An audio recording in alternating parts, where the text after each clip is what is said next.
Yes, nkulamusizaako nnyo kuliko obwakedde gwe mukwano gwange najjoli gy'osinzira okuba nga otuwuliriza.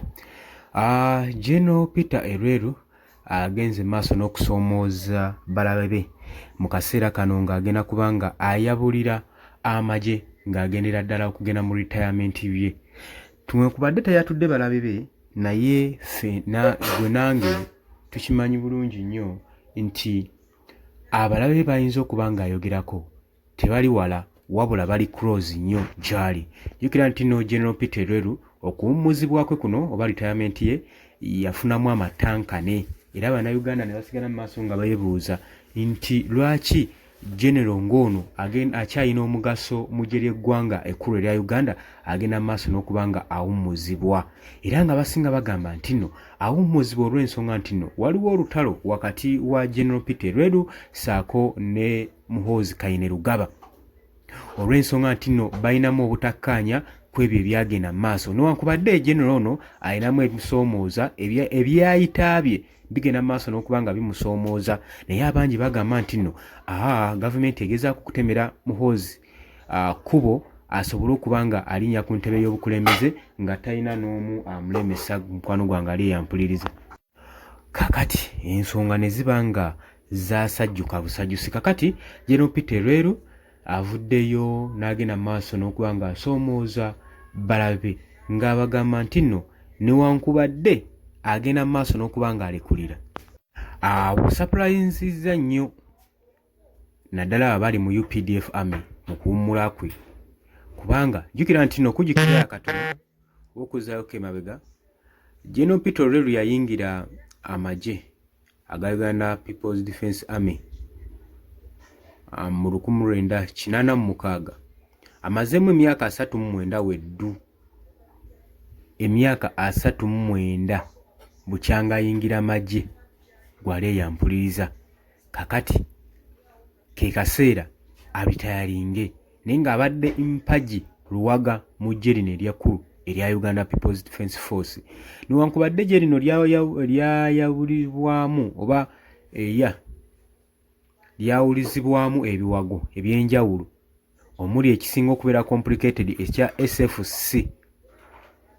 Kino nno bagamba nti nno bakyawuzaamu kusobola kulaba nga bawa Muhoozi protection, era bagamba lino eggye erya Special Force Command etuyita erya SFC ligenda mu maaso n'okuba nga litondebwawo okuba nga ligenda mu maaso n'oprovidinga security ku First Family wabula si ggye lya ggwanga. Naye ekyewuunyisa nti lifuna omusaala munene nnyo gukubisaamu emirundi 3 ku ba UPDF gwe bafuna. Ekyenga ekyewuunyisa nti SFC Special Force Command tennaba kubeera ng'eprovingibwa Parliament, kubanga ba members bagamba we cannot create the army within the army. Kijja kuteekawo koodiwo mu ggwanga lyaffe Uganda ng'olaba ensi ezo ezirwanagana omuli ensi eza Sudaani, ensi ezo ezirimu entalo zirimu koodiwo. Oba okitegeera ekintu ekyo, naye kino mwami Yoweri Kaguta Museveni takiraba.